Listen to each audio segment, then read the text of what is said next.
सुबह के 4 बज रहे हैं और प्रभु जी के श्री चरणों में कोटि कोटि प्रणाम करती हूँ। यही प्रार्थना करती हूँ कि प्रभु जी आप सभी के जीवन में उजाला लाए और आप सभी को हमेशा सुख, समृद्धि, ऐश्वर्य और आनंद से परिपूरित करके रखें।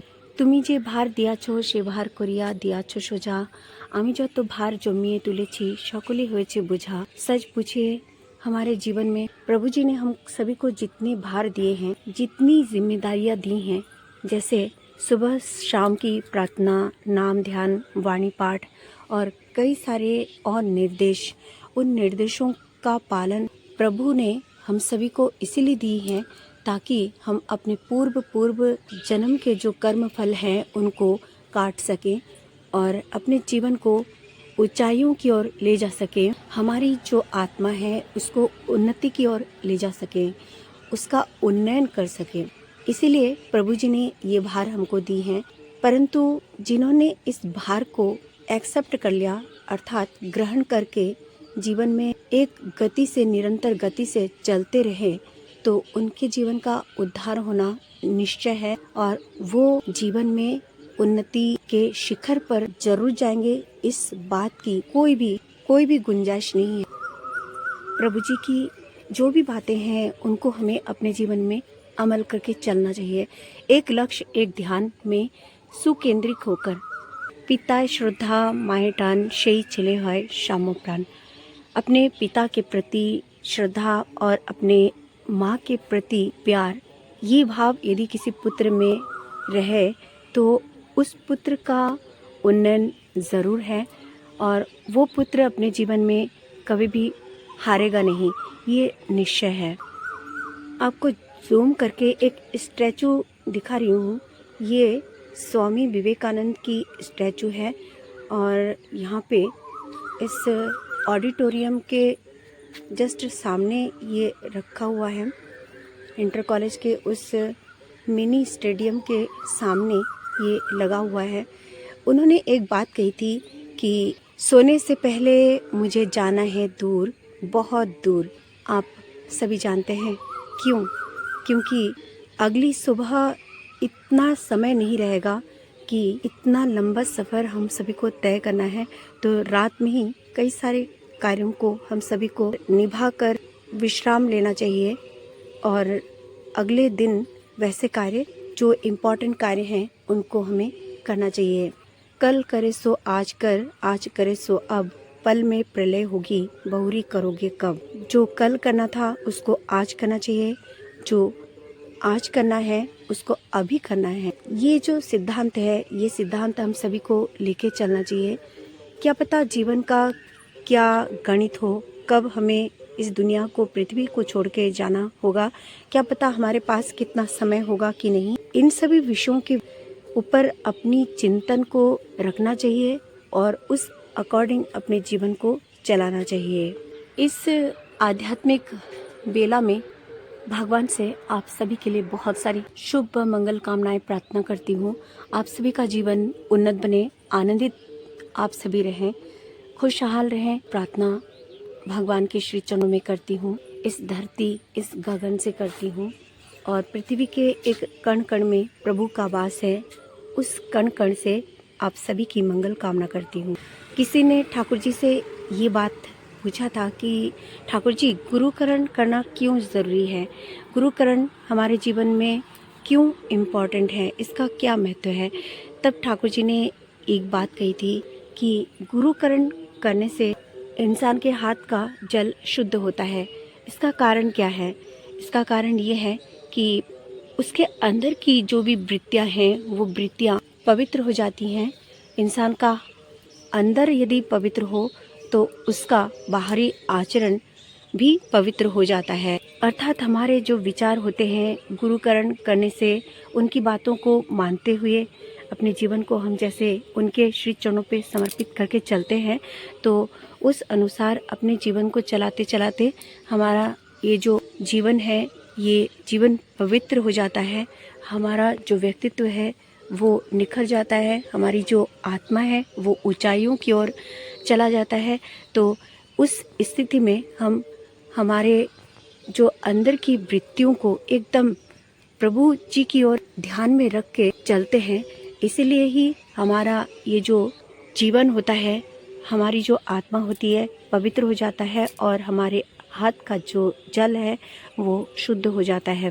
दरअसल हमारे अंदर की वृत्तियाँ कैसी हैं, उस अनुसार ही हमारे हाथ का जल पवित्र होगा या अपवित्र होगा। यदि कोई ब्राह्मण है, उसके बाद भी यदि वो निम्नता का विचार रखता है तो वो ब्राह्मण कहने योग्य नहीं होगा।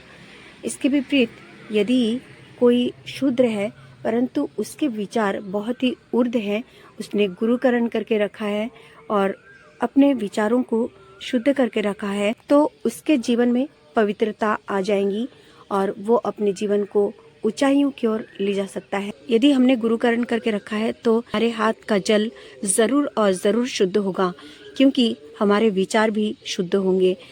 ठाकुर जी के कार्य करते करते हमें एक अच्छी बात ये आ जाती है कि हमारे जो पूर्व के पाप कर्म होते हैं वो समाप्त हो जाते हैं और हमारे विचार शुद्ध होते हैं, हमारा जीवन ऊंचाइयों की ओर आगे बढ़ता है। इसीलिए हम सभी को इन सभी बातों को ध्यान में रखना चाहिए। प्रभु जी ने जो भार हमको दिया है ये ऐसे ही नहीं दिया है। हमारे जीवन को सुधारने के लिए, हमारे जीवन का उद्धार करने के लिए और हमारी आत्मा को ऊंचाइयों की ओर ले जाने के लिए, हमारे विचारों को शुद्ध करने के लिए, इस जीवन को पवित्र करने के लिए ठाकुर जी ने ये भार हम सभी को दी है। हम सभी को अपने जीवन में गुरुकरण इसीलिए करना चाहिए, ठाकुर जी की उस दिव्य लीला को हम लोग समझें, उनके उस भार को हम ग्रहण करें और उनके दिए हुए निर्देशों को अपने जीवन में तहे दिल से पालन करते रहें, तो ही हम अपने जीवन को उन्नत कर सकते हैं, अपने जीवन को स्वर्ग की तरह बना सकते हैं। एक दृश्य देखिए, ये आसमान का दृश्य है और अभी भी मैंने आपको चंद्रमा का दृश्य दिखाया था। अभी अचानक से बादल आ गए हैं और ये पूरे आसमान को ढक के रख दिया है। अभी तो नीचे का दृश्य है, ये आसमान का दृश्य है, आप लोग देख रहे हैं। अभी भी चंद्रमा को आप लोगों को दिखाया था, उसका जो प्रकाश था वो अभी ढक चुका है। तो ये जो बादल है, ये बादल हमारे दूषित कर्म होते हैं, इसकी तुलना हम अपने जीवन में दूषित जो कर्म होते हैं, उन कर्मों के जो फल होते हैं उनको हम मान सकते हैं। दूषित जो कर्म होते हैं वो हमारे जीवन में प्रभु जी को हमको देखने नहीं देते हैं, ठाकुर जी के प्रकाश से हम वंचित हो जाते हैं। तो इस प्रकाश को हम यदि देखना चाहें तो हमें क्या करना चाहिए? अपने ठाकुर जी का नाम, ध्यान, प्रार्थना और अपने ठाकुर जी को बस स्मरण करना चाहिए। अपने ठाकुर जी के पथ पर हमेशा चलना चाहिए, सत्कर्मों में डूबे रहना चाहिए। एक बात ठाकुर जी ने कही थी कि सत्कर्मी का कभी भी अकल्याण नहीं हो सकता, एक दिन आगे हो या एक दिन पीछे। सत्कर्मी हमेशा जीतता है और हमेशा जीता रहेगा। यदि हम अपने जीवन में सत्कर्मों में डूबे रहें तो जितने भी दूषित कर्म हैं वो दूषित कर्म समाप्त हो जाएंगे और हमारे जीवन में वो जो बादल है, काले बादल, जिसने प्रभु जी के संपर्क से हमको दूर रखा, पाप कर्म, वो कर्म हट जाते हैं और हमें अपने प्रभु जी के दर्शन होने लगते हैं। हर कर्म में उनका अनुभव हम करने लगते हैं। उन ऊंचाइयों को जाते जाते हम अनुभव भी करते हैं। जो लोग नाम, ध्यान, प्रार्थना में रहते हैं वो लोग अनुभव करते हैं कि ये कार्य ईश्वर ने किया है, परंतु वो विश्वास, निर्भरता और आत्मत्याग हम सभी में होनी चाहिए कि हम सभी ईश्वर के हैं और ईश्वर हमारी रक्षा करेंगे। यदि हम सत्कर्मों में डूबे रहें तो ईश्वर हमारे साथ ज़रूर रहेंगे। ये विश्वास हम सभी के अंतर्मन में रहनी चाहिए और हमेशा हम सभी को सत्कर्मों में डूबे रहना चाहिए। किसी का बुरा करके यदि हम उन्नति के शिखर पर चलना चाहें, उन्नति की ओर आगे बढ़ें, किसी का बुरा करके यदि हमने अपना भला किया तो कभी भी हमारा भला हो नहीं सकता। किसी की खुशियों को छीन कर यदि हम अपने जीवन में स्वयं के जीवन में खुशियों को लाते हैं तो किसी भी सूरत में वो खुशियाँ हमारे जीवन में चिर स्थिर नहीं रहेंगे। वो खुशियाँ हमसे रूठ कर कब चली जाएंगी हमें खुद भी नहीं पता होगा, और बहुत सारे ऐसे कर्मों के अंदर हम घिर जाएंगे जो हमें ईश्वर तक पहुंचने नहीं देंगे। यदि हम चाहते हैं हमारे जीवन में उन्नति हो, यदि हम चाहते हैं हमारे जीवन में एक बहुत अच्छा रिजल्ट आए, तो हमें प्रभु जी के इस दिए हुए भार को ग्रहण करना होगा और अपने जीवन को उस तरह से चलाना पड़ेगा जो भार प्रभु जी ने हमको दिए हैं, जो कर्म प्रभु जी ने हमको निर्देश दिए हैं कि ये कार्य आपको करना है, तो वो कार्य हम सभी को करना पड़ेगा। नहीं तो हम अपने जीवन को कभी भी उन्नत नहीं कर सकते। सत्कर्मों को करते करते, ईश्वर का नाम लेते लेते देखिएगा जीवन के वो जो काले बादल कुछ देर पहले आपके जीवन में था, वो काले बादल हमेशा हमेशा के लिए हट जाते हैं और प्रभु जी अपना दर्शन दे देते हैं। देखिए किस तरह से प्रभु जी हमारे जीवन में आते हैं और हमें सुख शांति की ओर ले जाते हैं, हमारे जीवन को ऊंचाइयों की ओर ले जाते हैं। 1 घंटे बाद सूर्योदय हो जाएगा। आप सभी को सुप्रभात।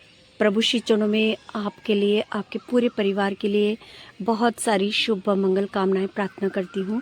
आप सभी का जीवन प्रभु में बन के रहे, आप सभी अपने जीवन में सुखी रहें, सुरक्षित रहें। और बस एक चीज़ का आप सभी, हम सभी ध्यान रखें कि हम सभी प्रभु के हैं और हमारे प्रभु हम सभी को हमेशा सत्कर्मों में डुबो के रखें। हम सभी सत्कर्मों में डूबे रहें, यही प्रभु श्री चरणों में प्रार्थना करते हुए आज ही आप सभी से विदा लेती हूँ। जय गुरु।